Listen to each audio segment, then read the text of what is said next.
Hi. ప్రపంచ ఇంధన నాడిని శాసిస్తున్న Hormuz జలసంధి దిగ్బంధం, ఆకాశాన్ని అంటుతున్న చమురు ధరలు, మధ్యప్రాచ్యంలో ముదురుతున్న సంక్షోభం ఇవన్నీ ఇప్పుడు చైనాకు అనూహ్యంగా కలిసొస్తున్నాయి. ప్రపంచ పెద్దన్నగా అవతరించేందుకు దోహదపడుతున్నాయి. చైనా కూడా వీటిని ఎలాగైనా తమకు అనుకూలంగా మలుచుకోవాలని, అమెరికాపై ఆధిపత్యం సాధించాలని డేగ కంటితో ఎదురు చూస్తోంది. ఇందుకోసం పాకిస్తాన్తో కలిసి 5 పాయింట్ ఫార్ములాను తెరపైకి తెచ్చింది. మధ్యప్రాచ్యంలో ఇరాన్ యుద్ధం 2వ నెలలోకి ప్రవేశించిన వేళ అగ్రరాజ్యం అమెరికా సైనిక చర్యల ద్వారా పరిష్కారం కోసం చూస్తూ ఉంటే, చైనా మాత్రం శాంతి ముసుగులో దౌత్యపరమైన పావులు కదుపుతోంది. ఈ యుద్ధాన్ని 2-3 వారాల్లో ముగిస్తామని ట్రంప్ ప్రగల్భాలు పలుకుతున్నా, ఆ తర్వాత ఏర్పడే శూన్యంలో తన ఉనికిని చాటుకోవాలని బీజింగ్ భావిస్తోంది. పాకిస్తాన్తో కలిసి చైనా ప్రతిపాదించిన 5 పాయింట్ల ప్రణాళిక కేవలం ఒక యుద్ధ విరమణ ప్రతిపాదన మాత్రమే కాదు, అది అమెరికా ఆధిపత్యాన్ని సవాల్ చేస్తూ మధ్యప్రాచ్యంలో చైనా నిర్మిస్తున్న ఒక కొత్త శక్తి.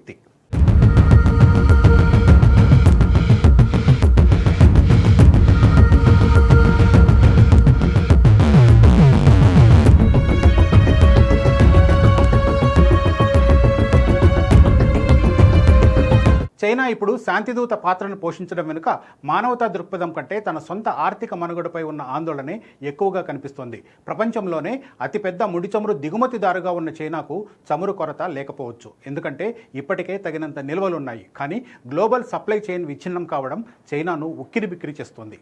చైనా పారిశ్రామిక రంగంపై ఈ యుద్ధం తీవ్ర ప్రభావం చూపిస్తోంది.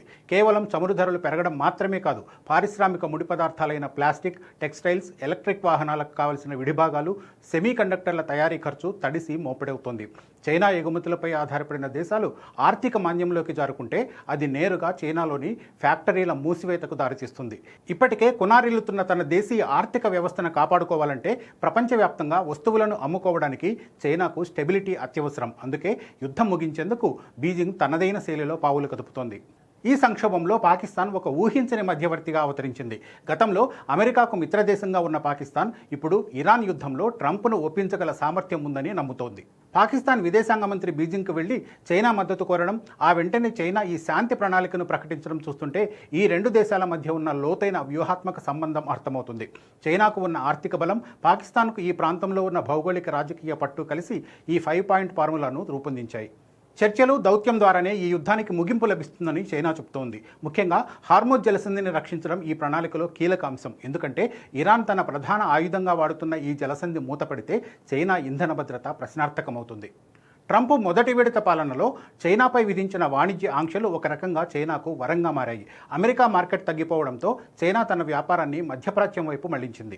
గత ఏడాది చైనా ఎగుమతులు ప్రపంచవ్యాప్తంగా పెరిగిన దానికంటే మధ్యప్రాచ్యానికి 2 వేగంగా పెరిగాయి. ఈ ప్రాంతంలో ఎలక్ట్రిక్ కార్ల మార్కెట్ చైనా సొంతమైంది. నీటి కొరత ఉన్న గల్ఫ్ దేశాల్లో చైనా పెద్ద ఎత్తున డీశాలినేషన్ ప్రాజెక్టులు చేపట్టింది. Saudi Arabia, UAE, Oman, Iraq వంటి దేశాల్లో power construction corporation of China భారీ ప్రాజెక్టులు నిర్వహిస్తోంది. గల్ఫ్లో భారీగా పెట్టుబడులు పెట్టడంతో చైనాకు ఆయా దేశాలపై బలమైన పట్టు దొరికింది. అమెరికా ఆయుధాలను సరఫరా చేస్తే చైనా మౌలిక సదుపాయాలను నిర్మిస్తుంది. ఫలితంగా సౌదీ అరేబియా వంటి అమెరికా మిత్రదేశాలతోనూ, ఇరాన్ వంటి అమెరికా శత్రు దేశాలతోనూ చైనా సమానమైన సంబంధాలను కొనసాగిస్తోంది. బీజింగ్ గతంలో సాధించిన దౌత్య విజయాలు దానికి కొంత ఆత్మవిశ్వాసాన్ని ఇస్తూ ఉన్నాయి. 2003లో సౌదీ, ఇరాన్ మధ్య ఒప్పందం కుదిరింది.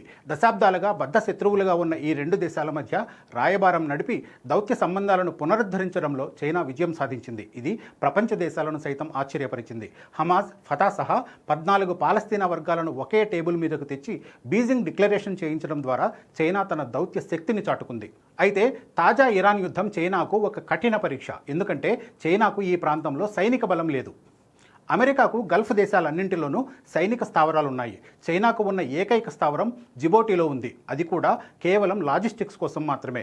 యుద్ధం తీవ్రతరమైతే కేవలం మాటలతో ఆపడం చైనాకు సాధ్యం కాదు. 2025లో జరిగిన ఇజ్రాయెల్, ఇరాన్ యుద్ధ సమయంలోనూ చైనా కేవలం ప్రేక్షక పాత్రకే పరిమితమైంది. ఇది చైనా దౌత్యంలో ఉన్న బలహీనతను బయటపెట్టింది.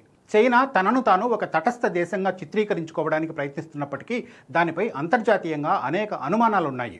ఉక్రెయిన్ విషయంలో రష్యాకు చైనా అందిస్తున్న మద్దతు దాని తటస్థతను ప్రశ్నిస్తోంది. హాంకాంగ్పై కఠిన నియంత్రణ, తైవాన్ ఆక్రమణకు పదే చేస్తున్న హెచ్చరికలు చైనాను ఒక శాంతి కాముక దేశంగా గుర్తించడానికి అడ్డంకిగా మారాయి.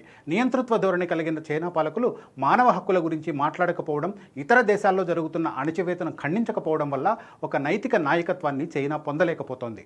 చైనా ప్రతిపాదించిన ఈ 5 పాయింట్ పీస్ ఫార్ములాకు ఇటు అమెరికా కానీ అటు ఇరాన్ కానీ ఇంకా స్పందించలేదు. కానీ ఈ ప్రతిపాదన చేయడం ద్వారా జిన్పింగ్ ఒక స్పష్టమైన సంకేతాన్ని పంపారు. అమెరికా యుద్ధాలను సృష్టించే శక్తి అయితే చైనా శాంతిని నెలకొల్పే శక్తి అని చాటి చెప్పారు. వచ్చే నెలలో ట్రంప్ జిన్పింగ్ మధ్య జరగబోయే కీలక వాణిజ్య చర్చలకు ముందు ఈ శాంతి ప్రణాళిక చైనాకు ఒక బేరసారాల ఆయుధంగా మారనుంది. చైనా శాంతి ప్రయత్నాలు విజయవంతం కావాలంటే కేవలం ఆర్థిక లావాదేవీలు సరిపోవు. ఆ ప్రాంతంలో ఉన్న సున్నితమైన మతపరమైన రాజకీయపరమైన చిక్కుముళ్లను విప్పగల ధైర్యం, సైనికపరమైన భరోసా చైనాకు ఉండాలి. చైనా ఈ సంక్షోభాన్ని పరిష్కరిస్తే అది ప్రపంచ పటంలో అమెరికా ఆధిపత్య ముగింపునకు నాంది కావచ్చు. ఒకవేళ విఫలమైతే చైనా కేవలం ఒక వ్యాపార భాగస్వామిగానే మిగిలిపోతుంది తప్ప ప్రపంచ నాయకుడిగా ఎదగలేదు.